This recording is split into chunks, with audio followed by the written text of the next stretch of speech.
அஸ்ஸலாமு அலைக்கும் வரஹ்மத்துல்லாஹி வபரகாத்துஹு. அல்லாஹுவின் கருணையில் முழுமையாக சரணடைவோம். பதிவு 1. இறைவா, உன் திருப்தியின் மூலம் உனது கோபத்திலிருந்தும் உன் மன்னிப்பின் மூலம் உனது தண்டனையிலிருந்தும் உன்னிடம் நான் பாதுகாப்பு கோருகிறேன். இறைவா, உன் கருணையை கொண்டு உன் தண்டனையை விட்டு பாதுகாப்பு கோருகிறேன்.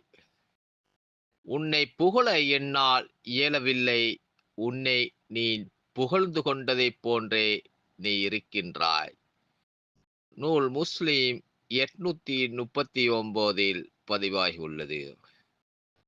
எம்பெருமானார் முஹம்மது நபி ஸல்லல்லாஹு அலைஹி வஸல்லம் அவர்கள் அல்லாஹ்விடம் பிரார்த்தனை செய்யும் விதத்தையும் அல்லாஹ்வின் மகத்துவத்தை அவர்கள் உணர்ந்திருந்த விதத்தையும் காட்டும் மிக ஆழமான பிரார்த்தனைகளில் ஒன்றாக இந்த ஹதீஸு நமக்கு விளங்குகிறது. இந்த ஹதீஸின் விளக்கத்தை 3 முக்கிய பிரிவுகளாக பிரிக்கலாம். 1. அல்லாஹ்வின் குணங்களை கொண்டு பாதுகாப்பு தேடுதல்.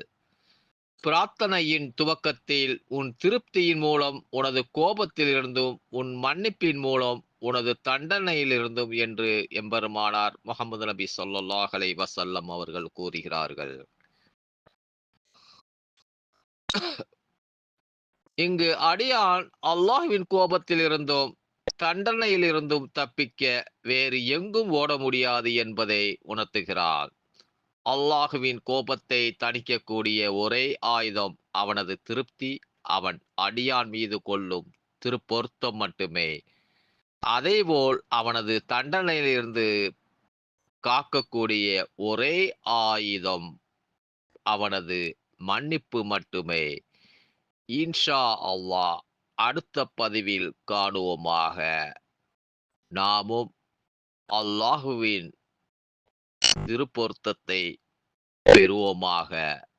இன்ஷா அல்லாஹ். அஸ்ஸலாமு அலைக்கும் வரஹ்மத்துல்லாஹி வபரகாத்துஹு.